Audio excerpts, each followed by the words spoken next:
حضرت محمد صلی اللہ علیہ وسلم کا ارشاد ہے، 5 لوگوں کو نیند نہیں آتی۔ وہ 5 لوگ کون سے ہیں؟ جاننے کے لیے ویڈیو کو مکمل ضرور دیکھیے گا۔ ناظرین، آئیے جانتے ہیں ایسے 5 لوگوں کے بارے میں جنہیں نیند نہیں آتی۔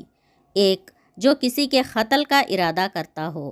قرآن پاک میں ارشاد ہے، اور جو شخص کسی مسلمان کو جان بوجھ کر قتل کرے تو اس کی سزا جہنم ہے، جس میں وہ ہمیشہ رہے گا، اور اللہ اس پر غضب نازل کرے گا اور لعنت بھیجے گا، اور اللہ نے اس کے لیے بڑا عذاب تیار کر رکھا ہے۔ سورہ النساء آیت نمبر 93۔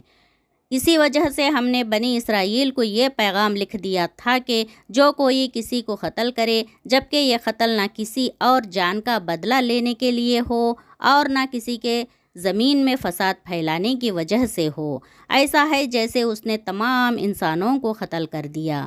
اور جو شخص کسی کی جان بچا لے تو یہ ایسا ہے جیسے اس نے تمام انسانوں کی جان بچا لی۔ سورہ مائدہ آیت نمبر 32۔ مطلب یہ ہے کہ ایک شخص کے خلاف قتل کا یہ جرم پوری انسانیت کے خلاف جرم ہے، کیونکہ کوئی شخص قتل ناحق کا ارتکاب اسی وقت کرتا ہے جب اس کے دل سے انسان کی حرمت کا احساس مٹ جائے۔ ایسی صورت میں اگر اس کو معاف کیا جائے تو وہ کسی اور کو بھی قتل کرنے سے نہیں ڈرے گا، اور یہ اس طرح پوری انسانیت اس کی جرمانہ ذہنیت کی ضد میں رہے گی، تو تمام انسان غیر محفوظ ہو جاتے ہیں۔ لہٰذا قتل ناحق کا ارتکاب چاہے کسی کے خلاف کیا گیا ہو، تمام انسانوں کو یہ سمجھنا چاہیے کہ یہ جرم ہم سب کے خلاف کیا گیا ہے۔ اور دوسرا، وہ شخص جسے نیند نہیں آتی، جس کے پاس مال و دولت ہو اور اسے کسی پر بھروسہ نہ ہو۔ تاریخ کے ہر دور میں ایک سے بڑھ کر ایک دولت مند ہو کر عرض پر نمودار ہوئے، اور اگر گردش ماہ و سال کے بعد سارا مال مٹی کا ڈھیر بن گیا، اس کے باوجود انسان سمجھنے کے لیے تیار ہی نہیں۔ دولت کے انبار پانے کے بعد صرف پیغمبر علیہ السلام اور اولیاء رحمۃ اللہ علیہ استقامت پر کھڑے نظر آئے، ورنہ زیادہ تر دولت نے انسان کا دماغ خراب کیا اور انسان غرور کا شکار ہوا۔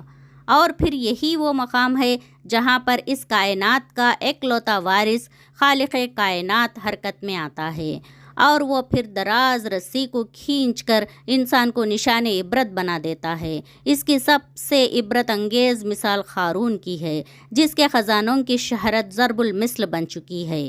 تیسرا، وہ شخص جس نے لوگوں سے بہت سی جھوٹی باتیں کہی ہو اور لوگوں پر جھوٹے الزام لگائے ہو۔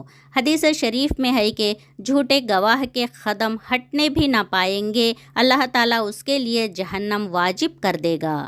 اور ایک حدیث میں ہے، جس نے کسی مسلمان کو ذلیل کرنے کی غرض سے اس پر الزام عائد کیا تو اللہ تعالیٰ جہنم کے پل پر اسے روک لے گا، یہاں تک کہ اپنے کہنے کے مطابق عذاب پالے۔ ایک اور حدیث میں ہے، جو کسی مسلمان پر ایسی چیز کا الزام لگائے جس کے بارے میں وہ خود بھی جانتا نہ ہو تو اللہ تعالیٰ اسے جہنمیوں کے خون اور پیپ جمع ہونے کے مقام میں اس وقت تک رکھے گا جب تک کہ اپنے الزام کے مطابق عذاب نہ پالے۔ اور چوتھا، وہ شخص جس کی ذمہ داری زیادہ ہو لیکن اس کے پاس دینے کے لیے کچھ نہ ہو۔ کائنات کی تلخ ترین اور صفاک حقیقت بھوک ہے۔ بھوک بڑی آزمائش ہے۔ انسان، چرندے، پرندے اور ذی روح مخلوق اپنی بھوک کے سامنے بے بس ہو جاتے ہیں۔ یہی وجہ ہے کہ موجودہ حالات کے پیش نظر غریب اور بے سہارا لوگوں کے سامنے بھوک ایک بڑا مسئلہ بن کر کھڑی ہو گئی ہے۔ بحیثیت مسلمان ہمارے اوپر یہ فرض ہے کہ ہم اپنے ارد گرد رہنے والے غریب اور مسکین کی مدد کریں، جو اللہ تعالیٰ کے ہاں سب سے زیادہ پسندیدہ عمل ہے۔ ایک حدیث میں آپ صلی اللہ علیہ وسلم کا ارشاد ہے کہ یہ افضل عمل ہے کہ تم اپنے مومن بھائی کو خوشی پہنچاؤ، یا اس کا قرض ادا کروایا، یا اسے کھانا کھلاؤ۔ صاحب استطاعت پر واجب ہے کہ وہ مستحقین کی مقدور بھر مدد کرے۔